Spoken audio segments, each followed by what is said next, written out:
Non c'è un buco, c'è un varco di circa 2 metri, è un varco tecnico, ma è qui da decenni, perché il progetto di questa protezione è nato così.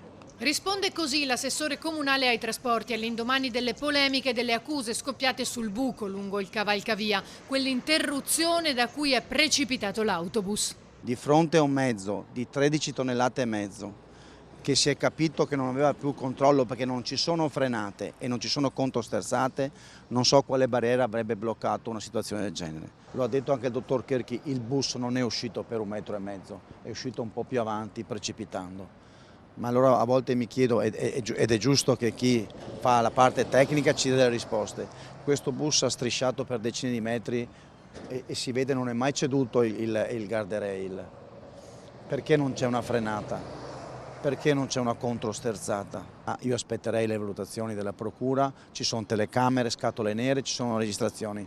Fare sciacallaggio su questa vicenda anche no. Poraso aggiunge, quel cavalcavia il comune l'ha ereditato. Dal 2016 noi abbiamo monitorato questo ponte, fatto tutte le procedure di legge, progetto preliminare, progetto definitivo, progetto esecutivo, una gara, aspettato che chi ha vinto la gara non abbia il ricorso contro perché 7 milioni di euro sono una gara importante. La gara è in esecuzione perché se poi arrivate da Venezia la vedete, c'è un cantiere aperto da oltre un mese che sta rifacendo la qui vicenda della banchina perché io non posso inserire un nuovo guardrail se non rifaccio la banchina laterale. Infatti ci sono diversi milioni di euro investiti. Di quanti milioni parliamo, assessore? 6 milioni e mezzo quasi, di cui 3 vengono spesi per rinforzare i piloni. Intanto, dopo un giorno di silenzio nel rispetto delle vittime, intervengono le opposizioni. Come mai non era stato sostituito dal giorno dell'inaugurazione del cavalcavia, scrive il capogruppo di Tutta la città insieme.